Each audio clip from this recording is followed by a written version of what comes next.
Assalamualaikum, salam sejahtera. Bersama lagi saya Chef Arif di Dapur Sihat bersama KLMC dan Perkim. Bersama saya hari ini adalah Dr. Ridwanti. Selamat datang Doktor. Terima kasih. Assalamualaikum warahmatullahi wabarakatuh. Okay. So hari ini kita akan buat chili prawn Chinese style lah. So kejap lagi kita akan tunjuk barang-barang yang ada. Okay. So Prof sihat? Baik, alhamdulillah. Saya nak tunjukkan bahan-bahan kita hari ini. Alright. So kita ada minyak masak, kita ada bawang putih, bawang merah kecil ataupun shallot, halia dan cili merah. Ni dalam 1 cup something lah. Okay. Lepas tu bahan untuk sos kita ada tomato sauce. Kita juga gunakan sedikit tauco. Alright. Garam dan juga sedikit gula dan air. Lepas tu ini bahan utama kita lah Prof. Udang. InsyaAllah harap udang ni cukup besar lah. So selain tu kita perlukan juga telur sebiji. Okey, tepung jagung kita akan larutkan bersama air sebentar lagi, dan juga bahan hiasan kita menggunakan daun bawang lah. Alright. So Prof, boleh saya start sekejap? Sila. Lagi kita akan bincang lagi. Boleh. Lanjut. Okey. So first kita nak blend bahan-bahan kita terlebih dahulu lah. Resepi ni agak mudah. So saya rasa pun kalau kata kita nak buat kat rumah, tak perlu masa yang panjang. Bahan pun dia tak banyak. Bahan pun tak banyak. InsyaAllah rasa dia sedap lah, insyaAllah. Okey, so kita campur semua. Bawang putih, bawang merah, kita campur halia. Blend je dah? Blend je, nak kasih dia halus. Okey, bawang putih. Kalau dulu kita main tumbuk-tumbuk je. Kalau kata tak nak blend, kalau tak nak blend pun nak tumbuk pun boleh. Chef payah. Kita zaman moden lah ni. Campak aja, senang kan. Tapi kalau kata blend dan juga tumbuk, rasa banyak berbeza. Sebab bila kita tumbuk, minyak dia lagi keluar banyak. Dari segi aromanya ke? Aroma rasa juga ada banyak perbezaan. Jadi lebih baiklah kita balik pada tradisional tumbuk giling ke macam tu kan. Macam tu. So dia lagi elok. Sebab bila kita pakai blender, dia proses dengan cepat, minyak tu tak dapat nak keluar. Aroma dia kemungkinan berkurang sikit lah. Sama juga orang kata guna dapur gas, dapur elektrik, dengan dapur kayu lain. Kalau kata dapur kayu tu dia ada aroma macam smoky sikit. Kita dah masukkan semua bahan ni dan kita just blend sahaja. Okey.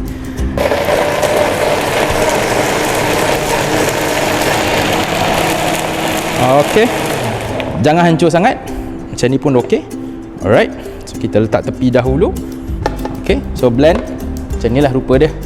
Okay, kasar-kasar sedikit. Alright. Okay, next kita nak campurkan bahan sos pula lah sebelum kita masak. Okay, bahan sos pun mudah juga. Barang-barang yang tersedia tadi kita just campurkan sahaja.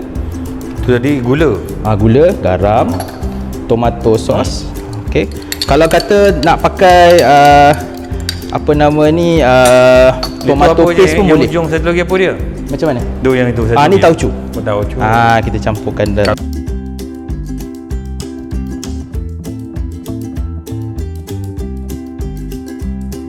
Okey, kita dah campur, kita campurkan sedikit air. So kita dah campur macam ni. Okey, dan kita boleh start masak lah.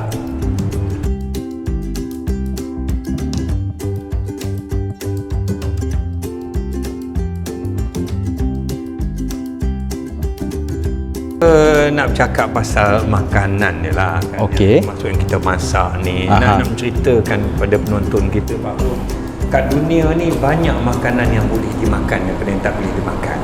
Betul kan. Contohnya apa tu, binatang ke sayuran ke dan sebagainya kan, minuman ke dan sebagainya.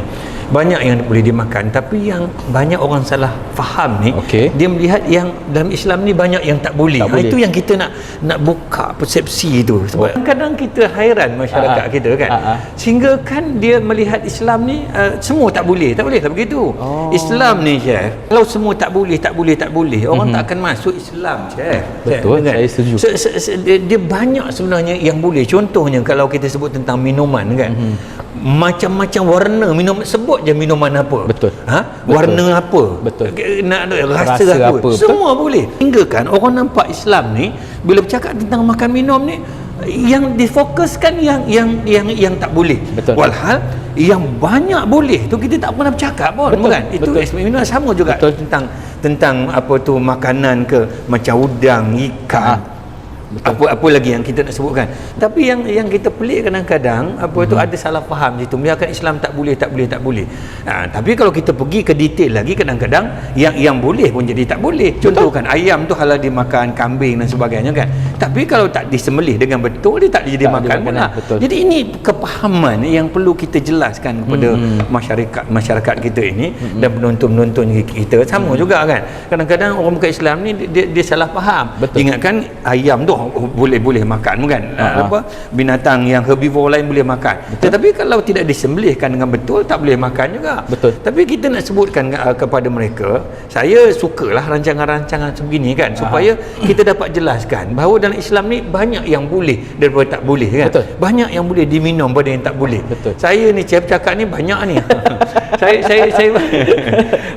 saya bukan apa bila Allah Subhanahu wa taala sebutkan ya ayuhan nas kulu mimma fil ard halalan thayyiban. Wahai manusia, makanlah kamu halalan thayyiban, halal lagi baik.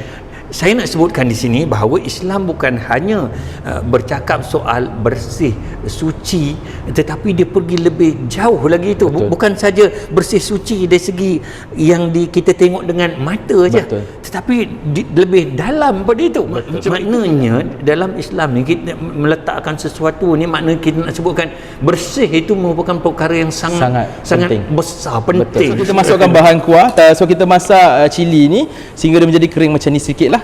Dan mungkin pecah minyak sedikit lah kalau kata menggunakan banyak yang minyak lah. Okey, so kita masukkan bahan kuah. Okey, dan kita gabungkan dalam periuk ni. So kita kacau lagi sekali. Dia Chef lah, kalau kita dapat gabungkan makanan ni, bukan saja saya yang menengok ni Chef ni, yang memasak tu Chef. Ini nak sembang sikit lah Chef ni kan. Betul. Kadang-kadang ini orang tersalah pandang ni, kerjanya masak aja. Dia tak boleh Chef dah. Kadang-kadang saya nak ingat juga, kadang-kadang tak boleh ke ketika masak tu kan, kita mulakan dengan nama Allah. Dia kena bismillah, berselawat. Bukan Chef. Islam ni dia kalau dia pergi dengan lebih detail, bukan saja yang memakan, yang tukang masak sampai ke peringkat yang supply, yang apa, semuanya terlibat. Chef dah. Kadang-kadang itu yang orang terlepas pandang Chef ya. Dia menganggap bahawa bila kita masak ni bukan sebagai satu cara hidup Islam.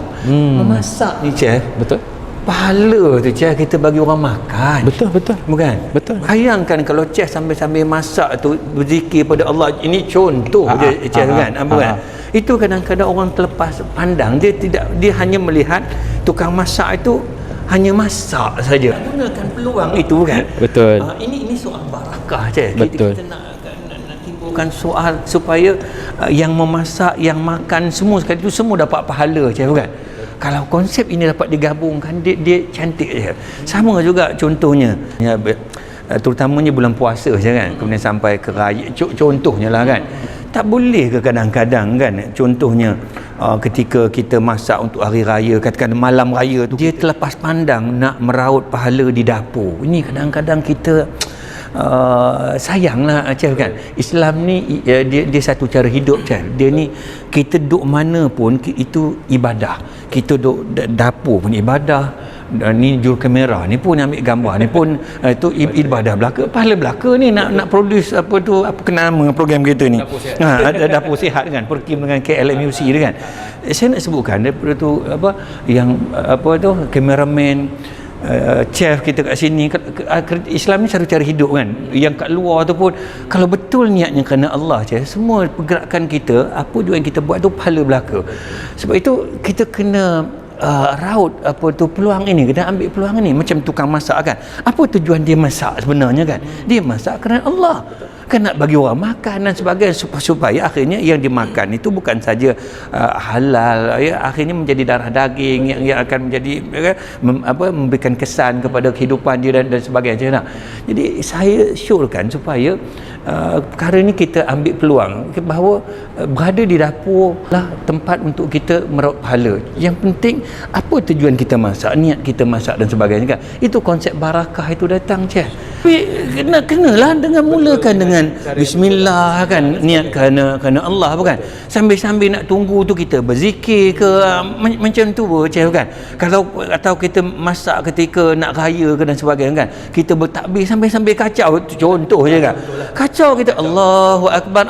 Ini kita membesarkan Allah, terutamanya ketika raya puasa ke raya haji, kita kira macam kan. Supaya kita nak biasakan dengan budaya ni, bukan susahnya ni gerakkan hati je, bukan mulut saja. Saya je kalau bercakap ni tadi masak. Okey, so kita sambung ke sini balik lah. Okey, so kita masak 5 minit sekejap, nak bagi dia mesra lah dalam periuk kita ni lah. Okey, so sekarang lepas kita dah ni, dia dah cantik dah ni, kita masukkan udang pula. Udang kita masukkan, kita kacau. Alright. Seterusnya, okey, kita nak pekatkan kuah dia. So kita menggunakan tepung jagung lah. Alright. So tepung jagung ni kita kena campurkan dengan air, kita tak boleh masuk terus. Kalau tak ada tepung jagung, tepung ubi boleh juga. Tepung ubi boleh juga. Tapi tepung beras dan sebagainya lah. Saya ni tukang masak juga je. Okey, so kita masukkan tepung jagung ke dalam. Okey. Kita masukkan telur sebiji. Telur tu perlu dipukul sikit je lah.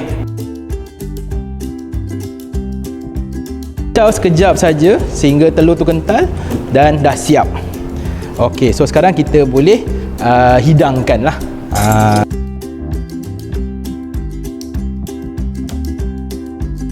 Kita pun nak orang kata nak dedahkan pada masyarakat kita kan. Bila bulan puasa tu kita jangan orang kata macam orang kata bila nak buka puasa tu macam orang tak pernah makan 10 hari. Okey. Tak boleh lah macam tu. Betul kan? Betul. Kadang-kadang makan sampai lepas tu tak boleh nak bangun, nak bersolat semua kan. Sepatutnya puasa ni menjadikan kita sihat, bukan menjadikan kita bawa mudarat. Betul. Sebab itu kadang-kadang kalau kita tengok lebih mendalam ni, kenapa Nabi bila buka puasa, Nabi tak makan benda berat-berat kan. Sebagai permulaan. Betul. Nabi dahulukan dengan buah. Betul. Cik tahu tak pasal apa Nabi makan buah dulu? Untuk tenaga. Sebab buah ada gula dan sebagainya kan. Betul. Kita nak buktikan dari segi saintifik. Kita nak ceritakan walaupun Nabi kita ni seorang yang ummi, orang tidak boleh membaca dan menulis, tetapi dengan panduan wahyu Allah Subhanahu Wa Taala ni, kehebatan cara nak makan Nabi itu telah dibuktikan secara saintifik. Betul. Dan kenapa Nabi makan buah dulu, benda-benda yang ringan sebelum makan benda berat. Cik bayangkan tiba buka je puasa, ni kita perlu nak contoh kan. Bukan ke terkejut perut kita yang telah kosong sepanjang hari. Betul. Kan. Dia dah berehat. Kita masuk benda-benda yang very hard macam ini. Betul. Kan, yang kurang fiber dan sebagainya. Betul. Tapi cik kata Nabi mulakan dengan makan buah. Ini dibuktikan dengan bukti saintifik cik. Kenapa? Yang macam cik sebutkan. Saya tanya balik tu, cik buat bagus, alhamdulillah. Pertama ni, buah ni sifat dia dia banyak fiber. Betul. Fiber ni bila masuk dalam perut kita mudah dihadamkan. Betul. Cik, kemudian cik sebut tadi tentang tenaga kan. Betul. So buah ni ada gula. Dia bukan gula putih yang kita sebut tu, kan? Itu bahan kimia. Betul. Ini gula yang ada dalam buah. Betul. Dia memberikan tenaga yang cepat dalam badan kita. Dan gula ni ketika nafsu makan sedang membuat-buat tiba-tiba kita ambil gula, makna benda manis, dia reduce your appetite. Ini cakap Jawa sikit apa tu dia akan menurunkan selera. Cik nampak tak macam mana ini cara Nabi tarbiyah kita cara makan ni kan.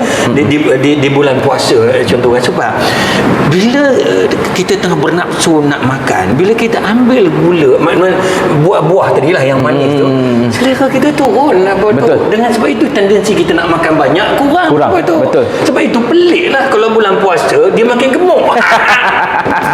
Ini hidangan kita hari ni. So boleh cuba di rumah bulan puasa ni kan. Kalau kata nak cuba boleh cubalah. Okey, Prof, terima kasih. InsyaAllah kita jumpa lagi. InsyaAllah. Okey, kepada semua terima kasih. Sila cuba masakan hari ini. InsyaAllah kita akan bertemu di lain hari dan bersama pakar agama yang lain juga nanti, insyaAllah. Okey, Assalamualaikum. Bye.